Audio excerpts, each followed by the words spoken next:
Bueno, estamos en contacto con Jorge Altamira. Él obviamente es periodista, así lo conozco yo, por lo menos, él me va a corregir en todo caso. Periodista, además un referente muy importante del Frente de Izquierda y en este caso también, bueno, tiene que ver con el Partido Obrero. ¿Cómo le va, Jorge? Bienvenido a Central de Noticias. Daniel Giannini lo saluda. ¿Cómo anda? ¿Qué tal? Muy bien, Bueno, gracias por atendernos, por favor. Jorge. Estaba, comenzando, haciendo un poco así la ironía, ¿no? Porque pasamos de una orquesta verdadera a esta orquesta que tenemos en la Argentina, y bueno, la pregunta es esa, ¿no? ¿Quién es el que está desafinando? Porque estamos pasando prácticamente ahora de figuritas también al tema de neumáticos y nos deja ser grave, y uno no sabe ya qué aceptar, si aceptar una inflación con producción o aceptar una inflación sin producción, que no sé cuál de las cosas es peor. ¿Cuál es su mirada? Bien. Mira, en primer lugar quiero decirle que no pertenezco al Frente de Izquierda Ajá, y como consecuencia de una crisis en el Partido Obrero sí, hemos legalizado una corriente política diferente que se ajá, llama político obrera. ajá. Pero en algún momento usted estuvo en Frente de Izquierda, tuvo una afiliación. Sí, sí, Ah, claro, fui ah, fundador del Frente de bien, Izquierda. bien, bien, bien, bien. Pero ahora Pero es el bueno, una Partido Obrero, serie de está bien. crisis Sí, sí, llevaron a tenemos un partido político legal, nacional, que ajá, se llama Partido Político Obrera. bien. Bueno, pero pasemos al nudo de la cuestión. Sí, Usted centraliza mucho esto en el conflicto del neumático, entonces me obliga a una reflexión. sí, a La ver. centralidad de la situación sigue siendo una inflación que va Ujú, camino al 100%. ujú, Y mi opinión, si quiere después la desenvolvemos un poquito más, es que la política financiera del gobierno va a desatar una hiperinflación. sí, Y esto es lo que preocupa intensamente a los trabajadores, el movimiento obrero, los sindicatos, en ajá, particular porque los convenios colectivos van atrás de la inflación, no van claro, adelante de la inflación. Es decir, claro. si la inflación fue del 50%, se firma algo parecido al 50% y en el periodo de vigencia del nuevo convenio ya la Ujú, inflación es del 70%, digamos. sí, Entonces hay una de nivel extraordinario. claro, En claro. todo esto, las empresas han ganado mucho dinero. Yo Ujú, acabo de leer un artículo sobre la economía norteamericana donde un diario financiero pone de manifiesto que en un periodo inflacionario el poder de fijación de precios de las empresas crece mucho. Y lo sí, dice un diario que respalda a las empresas.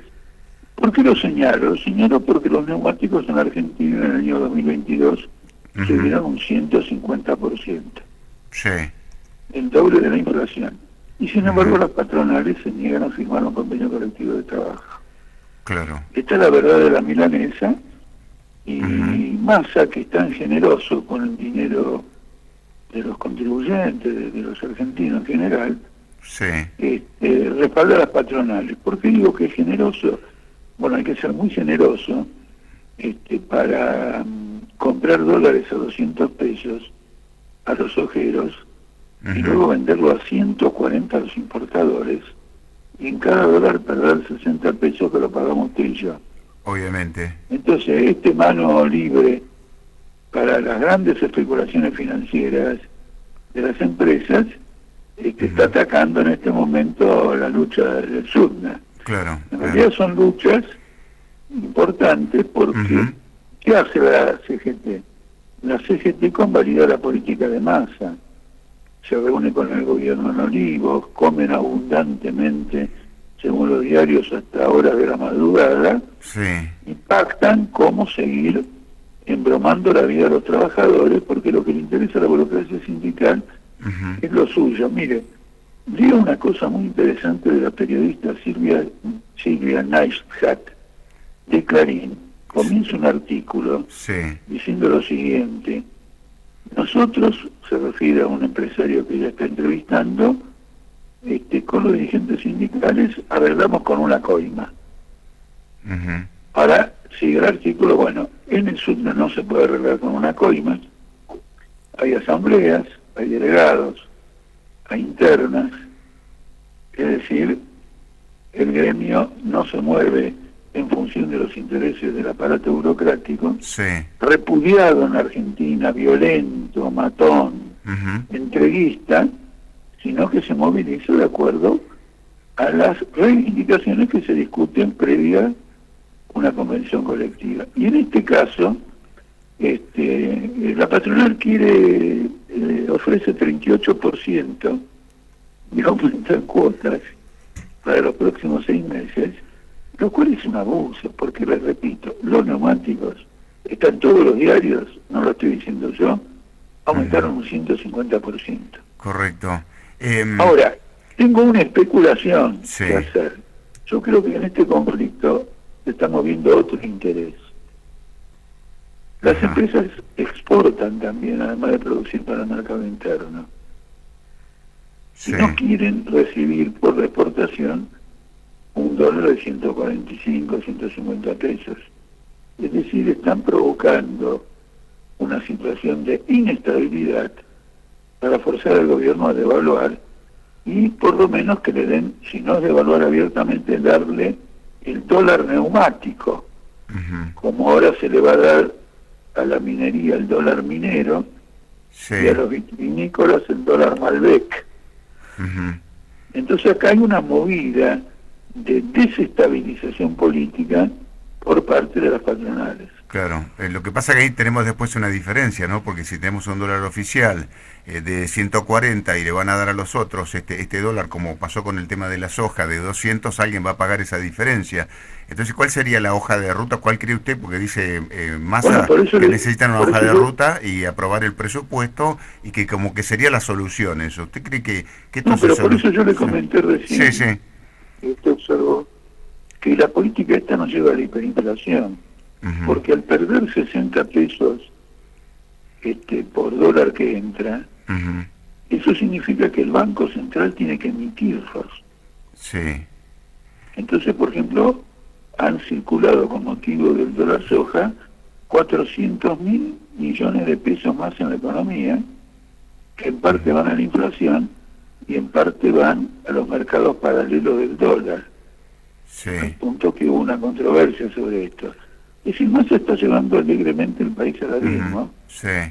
con el argumento de que se necesitan dólares, y él cree que los dólares hay que tenerlos a cualquier precio. No, Sí. no se puede eso, en la economía no Bien. existe eso. Y en su mirada, Altamira, usted que fue legislador porteño hace mucho, además que está en política, bueno, fundador, recién hablaba haciendo esta aclaración, ¿no? Del tema del partido de izquierda y ahora en el Partido Obrero y teniendo un referente importante, ¿no? Del Partido Obrero en el gremio del neumático. ¿Dónde está la cosa acá, el nudo o el cuello de botella? Y en todo caso, si usted tiene una propuesta, ¿por dónde tendríamos que ir? Que esto nos está, No, obviamente... no, yo le digo lo siguiente, yo creo que el planteamiento reivindicativo del sindicato, bueno, en primer lugar, no me corresponde exactamente juzgarlo en el siguiente sentido. Sí. Fue aprobado en una asamblea. Entonces, en cierto modo, uno no tiene que interferir y decir que no es adecuado o que fuese yo. Cuando fue aprobado por una asamblea, es decir, el obrero sabe mejor que uno lo que él cree que tiene que ganar. De manera que, y en este caso la reivindicación es relativamente modesta, porque le digo dos cosas. Este es un gremio que tiene dos particularidades. En primer lugar, se trabaja el fin de semana, Sí. obligatoriamente. Esto es un ataque muy grave al derecho de las personas, muy grave. Imagínense la vida familiar. A ver, ¿qué es la vida sin la vida familiar? ¿Qué es la vida? ¿Sos un robot? ¿Trabajás? ¿Sos una máquina? No, vos tenés chicos, tenés tu mujer, tenés tus amigos, no tienen vida familiar porque tienen que trabajar rotativamente, de golpe tienen un franco cada 3 semanas, pero un día de semana. Cuando probablemente la mujer trabaja, los chicos van a la escuela, etcétera. Está bien. Este es un sacrificio inmenso que digamos, Sí. realiza. Sí, sí. El otro aspecto que en este conflicto no se ha ventilado, pero que yo, que tengo una cercanía muy grande con la masa de los obreros del neumático, es el siguiente: es un trabajo insalubre. Lo mismo ocurre en algunas automotrices como Toyota. porque hay tareas muy pesadas. Sí. Y la mayor parte de los trabajadores del neumático tienen problemas de columna como consecuencia de esto. Es decir, que en realidad debieran trabajar 6 horas por día, no 8 horas. Está bien. Yo presenté una ley para que la jornada de los trabajadores del subte, que es Sí. bajo tierra, se redujera de 8 a 6. Sí. Gané esa batalla y hoy los trabajadores del subte trabajan 6 horas por el mismo salario por el cual Está antes bien. trabajaban 8. Ujú. Eso también vale, pero sin embargo no está en la mesa. Ujú. Es decir, que las patronales... No se está discutiendo eso hoy, cree usted, No se en está el discutiendo, gobierno. no se ha planteado nada. Ujú. Como usted ve, me inclino a que el planteamiento del sindicato, si peca para algún lado, peca por la modestia, Ujú. no peca por el exceso. Sí. Por otra parte, no puede pecar por el exceso de ninguna manera, porque los salarios en Argentina se han desvalorizado un 25% desde el comienzo del gobierno de Macri hasta hoy. Hay 2 gobiernos comprometidos en la destrucción del salario y las jubilaciones, 2 gobiernos de signos ideológicos diferentes, pero que defienden los intereses patronales, como lo acaba de revelar hoy o ayer Sí. el bloque de Juntos por el Cambio, diciendo que va a aprobar el presupuesto Está bien. de Massa. De todas maneras, Altamira... Es un presupuesto que corta los gastos sociales. Claro, esto del neumático, bueno, es uno de los tantos inconvenientes, ¿no? Digo, lo pusimos ahora en escena porque justamente también ilustra, primero el rol de la CGT, como usted bien decía, ¿no? Comiendo con el presidente en vez de estar de un lado de los trabajadores que están haciendo un reclamo del derecho. No conocíamos mucho, le digo, esta parte interna que usted nos cuenta de el trabajo de fin de semana, si sabíamos de 3 turnos, ¿no? Que trabajaban 24 horas. Ahora, ¿qué es lo que habría qué cree usted que habría que hacer? O si cree que el gobierno tiene las herramientas, por ejemplo, para parar la inflación y dejar que el salario se recupere. ¿Tiene las herramientas el gobierno o no quiere hacerlo? Bueno, las herramientas se construyen también. Ajá. Las herramientas se construyen. Por ejemplo, en este momento, los titulares de los diarios en el mundo es el derrumbe de Inglaterra. Ajá. Y es un derrumbe extraordinario porque esta primera ministra decidió bajar los impuestos a las grandes empresas y fíjese, en una situación de inflación en todo el mundo y en Inglaterra también, al bajar los impuestos y disminuir la recaudación, está obligada a endeudarse para financiar el presupuesto, y esto ha sido visto como un peligro para la libra esterlina. Claro. La libra esterlina se ha ido al diablo, está cayendo todo, acciones, títulos, etcétera. Es decir, esta mujer, lo digo para ilustrar su preocupación, Sí. esta mujer ha creado las herramientas en función de su política a favor de los grandes intereses económicos, ha creado las herramientas de una agudización inflacionaria por el servicio de bajarle al mínimo, al 18%, el impuesto a las ganancias, digamos, de las empresas. Entonces también hay que crear esos instrumentos. Por ejemplo, voy a dar un ejemplo. En el presupuesto nacional hay alrededor de 3 billones de pesos, 3 billones de pesos, que son exenciones impositivas a las empresas. Porque ahora salió una exención impositiva muy importante a la industria automotriz. Es decir, que mientras los empresarios critican los impuestos, lo que no se le dice a la gente es que los impuestos se establecen y luego empiezan las exenciones para favorecer este y otro. Un ahorro de 2 billones de pesos, sacándole las exenciones a los empresarios, equilibraría el presupuesto. Claro. Y eso es mucho más sano que cortarle el chorro de dinero al tratamiento de personas con discapacidad. Ujú. Y Sí. no me voy a extender porque obviamente Altamira, el programa... sí, buenos días, Altamira, Andrea, lo Sí, saluda, papá. ¿cómo anda ¿Qué usted? tal, Andrea?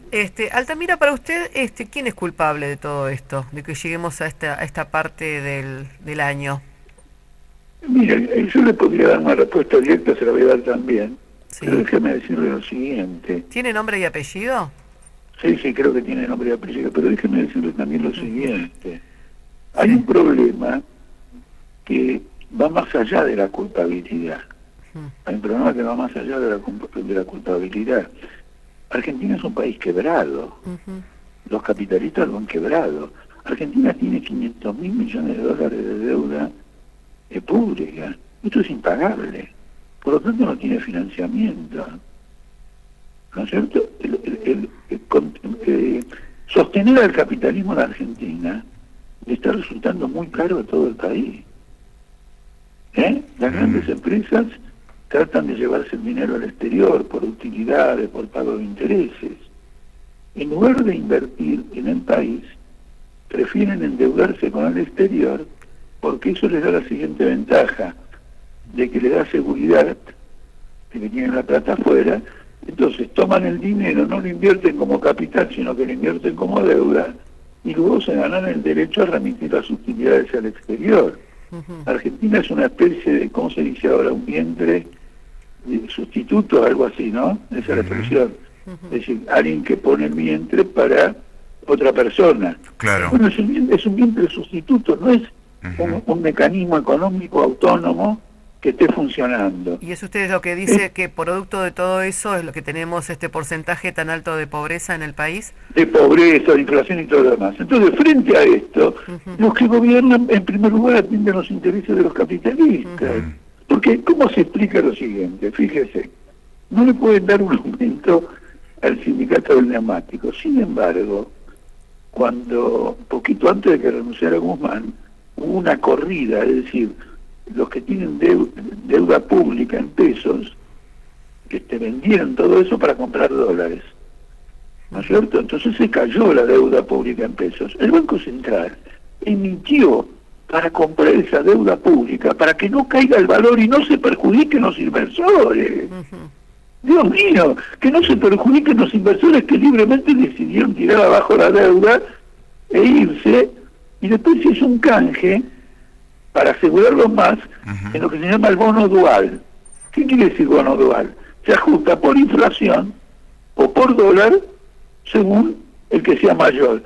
Es decir, es una vida fenomenal. Yo me compro un bono, tengo un interés ajustado por inflación o por dólar, vivo panza arriba y cobro el cupón de mis ganancias por ese bono.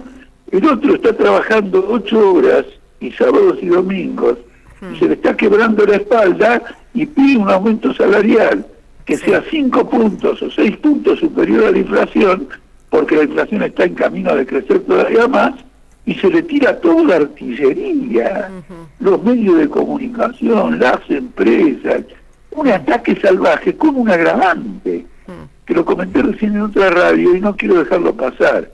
Una senadora del PRO pidió cárcel y aplicación del Código Penal a los sindicatos. Eso ocurre en Rusia con Putin, eso ocurre con la teocracia iraní, eso ocurre con Ortega en Nicaragua. La aplicación del Código Penal solo vale para las personas, para los delitos individuales. La aplicación del Código Penal en los sindicatos es el primer paso para la aplicación del Código Penal en política. Esta mujer se fue de mambo, es decir, se le soltó la cadena. Claro, claro. Trató de siempre manifestarse en forma elegante, y ahora un clic interno mostró que es fascista. Y le digo algo más. José Luis Espert pidió bala para los sindicalistas combativos. Bala, tiene que ser expulsado de la Cámara de Diputados y les ha metido preso, porque es un hombre que está conspirando contra lo más elemental de una democracia política. Claro. Ahora tampoco se cumple con la ley, ¿no? Acá, digo, hay un derecho que es el derecho a la propiedad, digo, porque esto se había tomado en un momento una empresa láctea, no lo dejaban trabajar o no dejaban trabajar a otros trabajadores. Digo, ese también, el cumplimiento de la ley es un poco el desorden que tienen estos gobiernos, que no pueden ordenar absolutamente nada, ¿no? Obviamente, pero usted tiene acá, cuando hay un conflicto de derechos, no me señala el derecho de propiedad, los trabajadores tienen el derecho de huelga. Evidentemente tiene que tener prioridad. Es decir, cuando conflictúan dos derechos, uno defiende el derecho del más débil, porque tampoco es que quieren expropiar nada.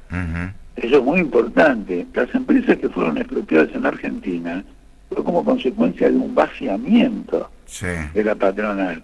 Entonces después las legislaturas, yo mismo, en la legislatura se presentaron proyectos de ley para nacionalizar o digamos estatizar empresas que fueron vaciadas, y a pesar de ser vaciadas, con ese proyecto se los indemnizó a los dueños. Perfecto para un vaciamiento. Sí. ¿Se entiende? Se endeudaban, sacaban toda la plata. Sí, sí. La empresa Bueno, ya no mire, podía ahora estaban pidiendo el salvataje de Sancor, por ejemplo, ¿no? Bueno, ahí una tiene empresa usted, láctea importante. No, claro, muy importante, imagínese. Tiene muchos obreros y está trabajando, creo que a la cuarta parte de sus posibilidades. Uno desearía que trabaje a la totalidad porque produce leche y derivado de la leche. Algo pasó porque se formó un fideicomiso para reestructurar sus deudas. Sí, sí. Entonces mire, es muy interesante porque sin dos Sancor se la ha saboteado. Ahora el sindicato de trabajadores lácteos va a hacer una movilización, por lo que leí. Pero Vicentín sigue trabajando impecablemente, después de haber estafado al Banco Nación como no lo estafó nadie, con la complicidad del Banco Nación, por supuesto. Detrás de toda estafa hay dos partes. Altamira, usted me dijo que tenía un nombre y apellido de quien culpable de la conformación de este modelo de país, vamos a decir, que tenemos en este momento, ¿no? Bueno, el culpable es muy sencillo porque las dos coaliciones dominantes han gobernado todas. Por ejemplo, el macrismo con otro nombre gobernó bajo Menem. Hay que decirlo, el que gobernaba era el Sogaray, el que gobernaba era Caballo. Hoy una Sogaray está muerta, ¿no? Pero hoy una Sogaray o Caballo estaría y está conjunto por el cambio. Bueno, en ese gobierno de Menem estaba Cristina Kirchner, que fue una privatizadora serial. Se quedó con la plata de YPF cuando fue privatizada, por la parte que le correspondía a Santa Cruz, todavía no sabemos dónde está el dinero. En una palabra, si hay una responsabilidad es de los grandes partidos políticos que son los representantes de la clase capitalista argentina, la cual a su vez está enfrentada entre ellas de mil maneras, de los productores del agro y las cerealeras, entre los bancos que prestan y las empresas que se endeudan. Es decir, tienen unas riñas y unas peleas absolutamente feroces. Por ejemplo, un hombre como Caputo, como Macri, ostensiblemente por el tipo de propuestas que hacen, representan a los grandes fondos financieros. Hay otros que representan a sectores industriales. Usted fíjese el gasoducto de que se va a construir a partir de Vaca Muerta, lo financia el Estado. Claro. Es decir, que el Estado le adelanta la plata a Techín. ¿A usted le parece? Un Estado quebrado adelantándole la plata a Techín, que es una empresa que está ganando fortunas.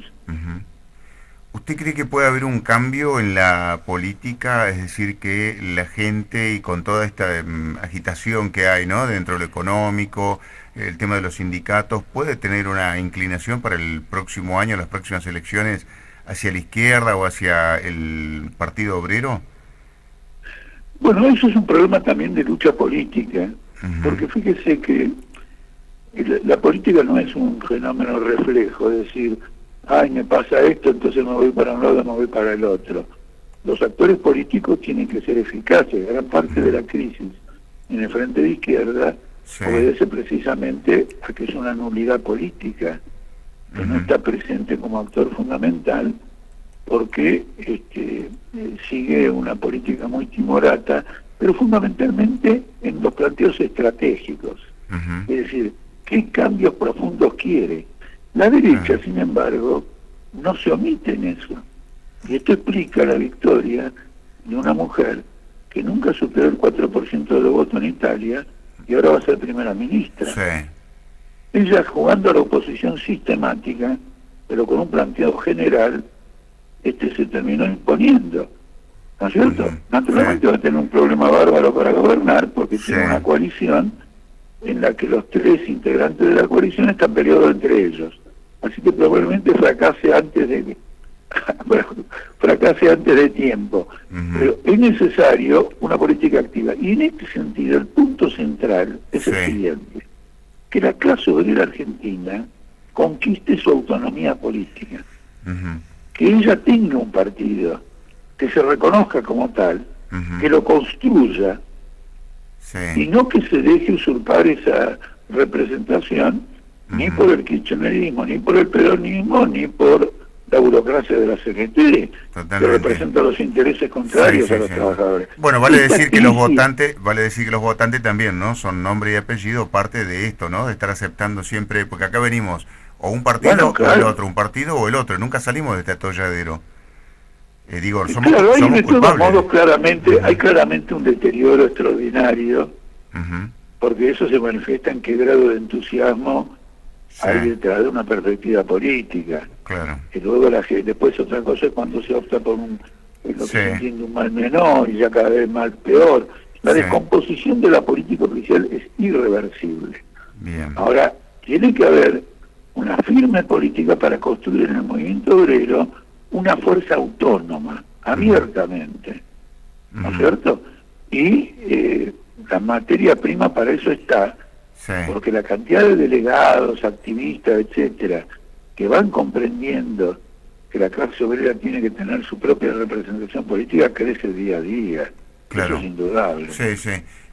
Usted sabe, bueno, Altamira, no tenemos mucho más tiempo ya. El tema es que también acá hay una mirada que muchas veces en vez de unir propuestas, sea del Partido Obrero u otro, uno termina viendo esto en organizaciones sociales, ¿no? Que también se representan ahí, cortando calles o pidiendo planes. Digo, ¿eso no hace también que haya un rechazo por parte de los votantes? O sea, no hay Ocurre propuestas, lo sino... siguiente, los Ujú. movimientos sociales son víctimas, de un lado, de que la mayor parte de ellos son oficialistas, están en el ministerio, Ujú. después están los independientes, los que no son oficialistas, pero tienen capturado una porción enorme de cooptación de la población pobre, con Pérsico, con Grabois, etcétera, etcétera. Sí.